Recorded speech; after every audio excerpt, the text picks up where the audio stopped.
Bismillahirrahmanirrahim. Assalamualaikum warahmatullahi wabarakatuh. Kembali lagi bersama saya Amanda Wijaya di Catatan Kecil Merdeka. Ya, di sini saya seperti biasa tidak sendiri. Di sini saya ditemani oleh Bapak Lison. Beliau ini praktisi jamu tradisional yang ada di Purbolinggo. Bagaimana nih Pak kabarnya Pak? Alhamdulillah baik. Alhamdulillah. Jadi apa nih Pak kegiatan hari ini yang dimana kan instruksi dari pemerintah harus di rumah saja? Apakah memang tetap beraktivitas seperti biasa atau memang ya di rumah saja ini Pak? Kalau saya sih kebetulan memang ya pekerjaan di rumah, usaha di rumah ya. Saya tetap di rumah. Di rumah saja Pak ya. Nah terkait COVID-19 nih Pak. Jadi kan memang kegiatan itu harus di rumah saja. Nah, bagaimana nih Pak kondisi yang ada di sekitaran rumah Bapak sendiri? Apakah memang masih ada orang yang jalan pergi ke sana atau memang aktivitas seperti biasa atau memang semua di rumah saja Pak kegiatannya? Kalau secara umum di desa kami ini kan memang ya sudah 50% sudah mengurangi aktivitas mereka di lingkungan itu. Ya, ya. Namun ya tetap ada yang hilir mudik misalnya ke sawah atau kemana masih tetap ada lah gitu. Karena memang kebutuhan Pak ya, Ya. kewajiban. Nah terus berbicara tentang jamu tradisional nih Pak. Bapak ini kan sebagai praktisi jamu tradisional yang memang hari ini saya kira jamu tradisional ini sedikit dilupakan Pak di era industri 4.0. Itu bagaimana tanggapan Bapak tentang hari ini pemuda ini sudah lupa tentang jamu tradisional sendiri Pak? Jadi sebelum ngomongin jamu kita mundur sebelakang bentar. Ya. Kaitan dengan jamu ini kan sebenarnya juga medicine sebenarnya. Oh. Nah medicine ini ketika sebelum ada yang medis barat, ini kita menggunakan medis yang tradisional. Ya. Itu sifatnya alami. Jadi bisa dibilang medis timur begitu. Jadi medis itu bagi dua, medis timur dan medis barat. Ketika yang barat menggunakan kimia, yang medis timur menggunakan alami, herbal gitu ya. Nah terus sekarang memang tergeser untuk penggunaan jamu herbal karena memang dinilai kurang praktis. Sebenarnya juga inovasinya juga ada dari pihak alternatif atau pihak medis timur ini. Jamu-jamu yang diproduksi yang bisa dibawa bepergian juga ada, sebenarnya juga banyak. Namun karena industri perdagangan yang memang kita ini sekarang condongnya ke barat, akhirnya kita terbawa ke barat. Padahal efeknya juga bahaya itu. Oh iya betul, karena memang menggunakan kimia. Iya. Nah, secara garis besar kan memang Indonesia ini orang-orang zaman dulu itu memang memanfaatkan bahan-bahan baku yang ada untuk medis ya Pak ya. Yeah. Nah hari ini kan memang ya betul kata Bapak tadi terkait praktis atau pragmatisnya tentang medis. Nah menyinggung tentang jamu sendiri nih Pak. Perkembangan hari ini tentang jamu tradisional sendiri yang khusus ada di Lampung itu bagaimana Pak? Sudut pandang Bapak sendiri. Kalau di Lampung memang sangat kurang. Namun acuan saya itu kenapa mempelajari dan memperdalam jamu itu memang dari Jawa. Jawa itu sampai hari ini masih mempertahankan tradisi minum jamu. Bahkan di Keraton Jogja. Keraton Jogja itu kan ada kafe kecil tuh. Ya. Di situ cuma satu gelas saja dijual lumayan mahal di sana dan itu pun laris. Bahkan yang mencoba di situ juga nggak cuma lokal kita, bahkan wisatawan asing pun nyobain iya, jamu itu. Nah berarti industri jamu sendiri itu memang di Jawa masih melesat ya Pak ya? Masih. Kalau di Lampung sendiri memang kurang. Ya. Nah bagaimana nih Pak tanggapan Bapak terkait nantinya pemuda hari ini tuh harus memang mengembangkan ya balik lagi ke sejarah gitu kan terkait pemanfaatan jamu tradisional. Apa nih Pak motivasi untuk sahabat-sahabat di rumah khususnya pemuda agar dapat mengembangkan kembali jamu-jamu tradisional yang sudah ada? Nah dari jamu tradisional itu kan saya juga pengennya berkembang dan ilmu itu saya ketularkan ke generasi muda tentunya. Nggak usah bayar lah kalau cuman membangun itu. Sebenarnya juga cara sederhananya itu simple. Misalnya kita takut, kita bukan takut, kita ya memang beberapa orang ada yang takutnya misalnya ada kandungan ini nanti bahaya, padahal itu juga bahaya. sifat si jamu ini kan sama dengan tanaman yang lain, ketika berlebihan dosisnya itu cuma akan dibuang saja melalui proses pembuangan tubuh itu. Tidak bahaya sebenarnya. Nah, kalaupun pemuda yang pengen nyoba atau takut, sebenarnya nggak perlu takut. Terus tidak usah takut cara meraciknya, cara simpel itu kan sebenarnya juga ada yang sudah saya praktekkan itu. Misalnya cuma sekedar ngambil rempah-rempah. Jadi jamu yang saya pakai itu kan rempah-rempah yang ada di kebun, dan itu sebenarnya juga dipakai oleh ibu-ibu rumah tangga sebagai bumbu. Contohnya Pak? Jahe, kunyit, gitu. Terus tinggal dicuci bersih, rajang, direbus, diminum. Itu sudah bentuk jamu itu Pak ya? Itu sudah dikatakan jamu. Untuk membuktikan jamu itu kuat atau tidak, itu misalnya, ini maaf ngomong, ketika saya mengalami dalam waktu hari ini atau kemarin sore, ketika kentut saya bau, saya pagi atau siang ini minum jamu, nanti malam kentut sudah nggak bau, berarti itu indikasi bahwasanya jamu sudah bekerja. Oh, itu memang efeknya sampai segitu Pak ya? Iya. Tentang terkait baunya kentut ya Pak ya? Iya. Jadi sampai detil itu pun pihak alternatif itu pihak apa ya istilahnya, praktisi untuk jamu itu sudah mendalami begitu. Terkait kesaktian dari jamu tradisional ataupun memang obat herbal, itu kalau dibandingkan itu sebenarnya efektif yang mana itu Pak? Kalau ngomongin efektif dan cepat itu memang lebih cepat sebenarnya yang sifat kimia. Kalau si jamu ini sifatnya konstruktif, dari organ dalam tubuh, dia akan membangun sifatnya. Kalau yang kimia itu lebih cenderung pada mengurangi rasa sakit sementara. Ya. Nah, berbicara tentang jamu nih Pak, dan disangkut pautkan terkait hari ini yang memang masih menyerang Indonesia ataupun internasional sendiri kan, wabah COVID-19 sendiri nih Pak. Nah, COVID-19 ini ada nggak sih Pak jamu yang memang membantu untuk penanggulangan wabah COVID-19 sendiri Pak, secara medisnya sendiri? Kalau menurut medis timur nih, ya. Jadi kalau masalah virus, jadi semua virus, bukan corona. Ya. Semua virus itu intinya ketika tubuh kita kuat, virus itu pun akan lemah. Ketika virus masuk ke dalam tubuh akan dikenali tubuh, terus akan membentuk imun begitu dalam tubuh. Nasi jamu mampu membantu menguatkan imun dalam tubuh. Jadi si tubuh akan melawan virus tersebut, dan akhirnya virus itu pun mati ketika kita konsumsi jamu. Nah, dalam hal ini jamu yang kita butuhkan khusus untuk corona, karena corona ini bekerja dalam paru-paru, ini harus melampirkan atau mencantumkan atau membubuhkan jamu yang sifatnya penghangat, panas. Sifatnya panas itu jahe. Jahe ini sangat dibutuhkan oleh paru-paru karena si virus ini bekerja di paru-paru.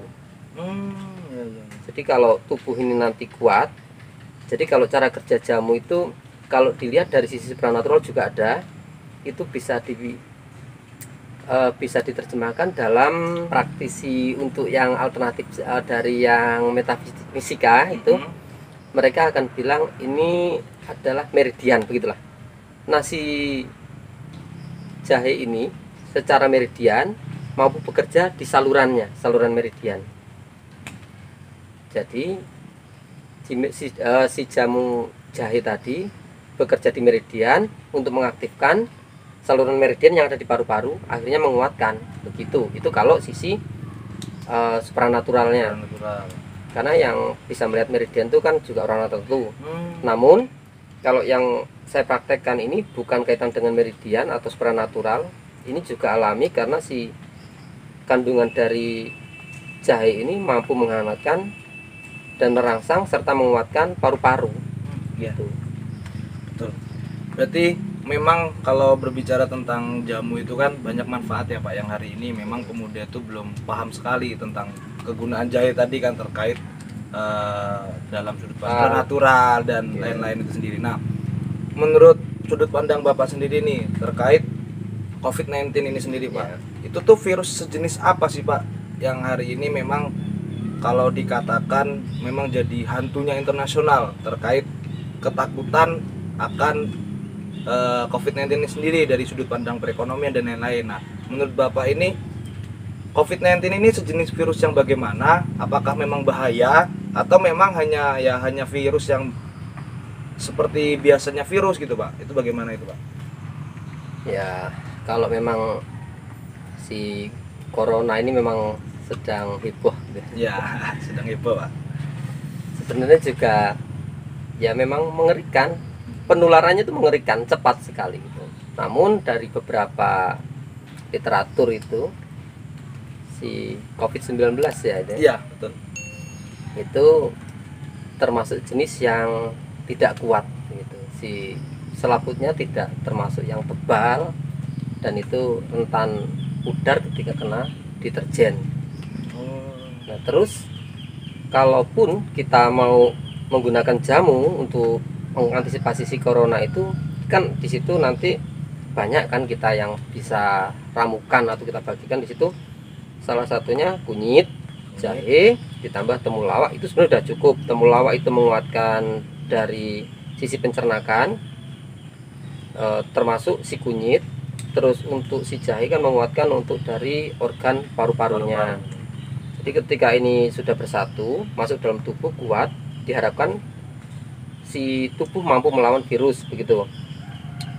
Terus virus itu sendiri juga menurut saya juga nggak terlalu mengerikan begitu, karena juga kalau tubuh kita udah didukung dengan, bukan suplemen, ini jamu itu sifatnya membangun membangun organ tubuh.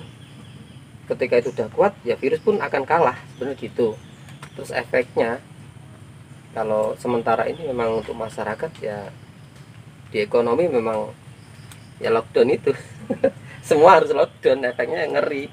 Ya, berarti kan memang untuk tingkat kesembuhan COVID-19 ini kan kalau yang saya baca di artikel itu kan hanya tingkat kesembuhannya itu 98% dan tingkat kematiannya itu hanya 2% kurang itu, Pak. Nah, hari ini yang ditakutkan karena penyebarannya, makanya di lockdown itu kan terkait untuk memutus rantai penyebaran. Nah, menyinggung lagi tentang jamu itu, Pak, dari kunyit, jahe, dan temulawak, nah, itu bagaimana, Pak, prosesnya? Jadi apakah memang ketiga ini dicampur untuk langsung direbus? Bagaimana proses untuk pembuatannya? Mungkin sahabat-sahabat di rumah itu tuh bisa membuat agar memperkuat imun di dalam tubuhnya sendiri. Itu bagaimana, Pak? Jadi kalau standarnya kalau saya sih tidak harus pakai gram. Gram itu karena ya susah kan kita cari timbangan itu. Sebenarnya nggak usah takut. Kalaupun dianggap itu nanti kelebihan dosis, sebenarnya juga nggak bahaya, namanya juga cuma jamu. Ketika itu zat itu nggak dibutuhkan dalam tubuh kan otomatis cuma terbuang. Jadi sama lah kayak misalnya kandungan kita merebus daun singkong. Ketika kandungan daun singkong itu nggak dibutuhkan oleh tubuh kan cuma terbuang aja, jadi ampas. Nah, si herbal itu juga seperti itu. Nah, standarnya kalau zaman dulu dan sampai sekarang masih saya pegang adalah ketika ukurannya aja. Jadi ukuran si, misalnya kita ngambil nih, kita tiga aja ya, 3 temulawak, jahe, sama kunyit. Ukuran temulawak itu standarnya ukuran kayak sebesar telur ayam. Segini berarti, Pak? Ya, itu untuk ukuran dosis per personil untuk 1 orang. Ketika ukuran itu udah ketemu ya ukuran telur ayam. Terus untuk dosis ukuran jahe 1 jempol, jempol kita masing-masing, tangan. Kunyit pun juga gitu, jempol. Nah, ketika bahan itu dicuci, dirajang, dicincang, kemudian direbus. Kalau yang bagus itu bisa menggunakan panci enamel atau panci yang dari kaca. Kenapa nggak saya sarankan dengan panci yang menggunakan bahan aluminium? Karena di situ ada unsur aluminium yang ketika dipanaskan mengeluarkan zat aluminiumnya itu. Itu juga mengurangi dari khasiat jamu gitu. Nah, untuk terkait sesudah membuat tuh, Pak, jadi anjuran untuk kita minum itu hari ini kan memang yang diserang COVID-19 ini terkait imun, kekebalan tubuh kita. Nah, anjuran agar tubuh kita ini tetap imunnya kuat, itu anjuran untuk minum jamu itu sehari itu berapa kali itu, Pak?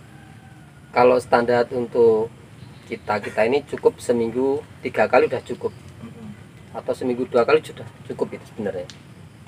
Cuman kita juga harus mengurangi aktivitas, jangan terlalu berlebihan, apalagi sekarang posisi memang lagi lockdown. Jadi saya rasa kalau seminggu 2 kali, kalau kita lebih banyak aktivitas ya tambahin seminggu 3 kali juga nggak apa-apa itu. Jadi memang Seminggu hanya 3 kali. seminggu 3 kali cukup itu.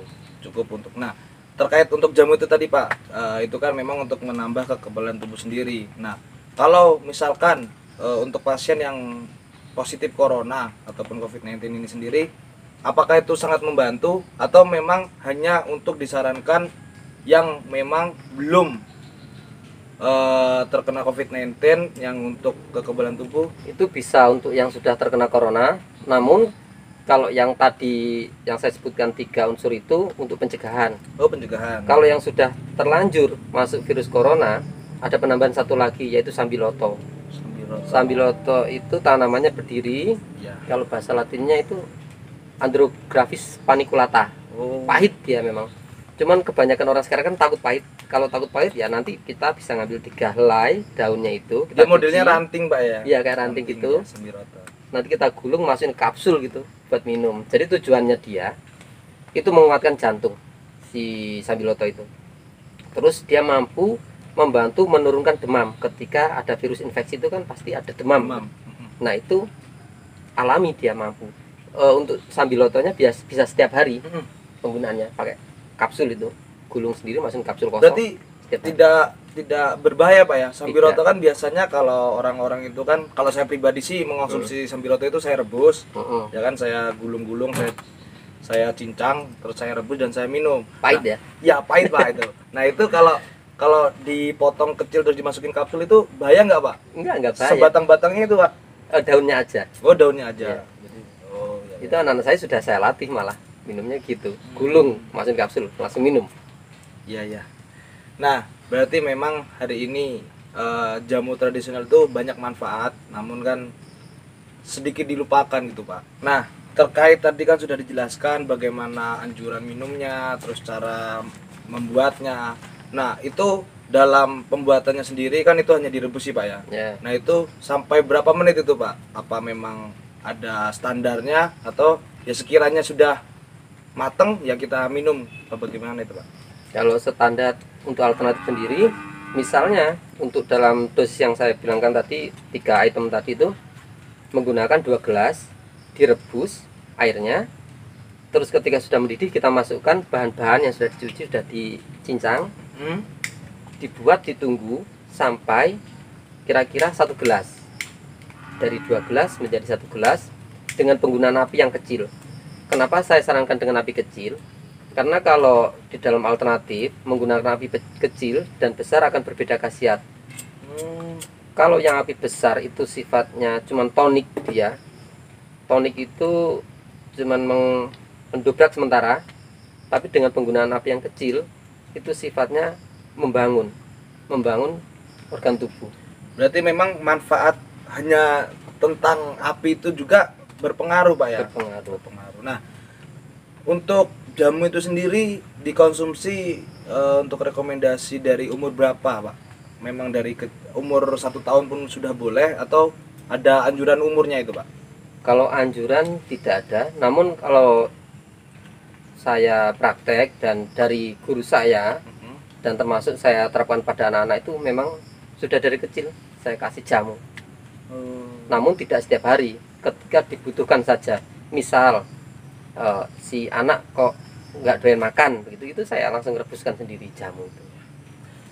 Nah, pesan Pak buat sahabat-sahabat pemuda ataupun mahasiswa yang ada di rumah yang melihat konten ini terkait instruksi pemerintah harus di rumah saja, itu pesannya apa Pak buat pemuda terlebih dahulu Pak?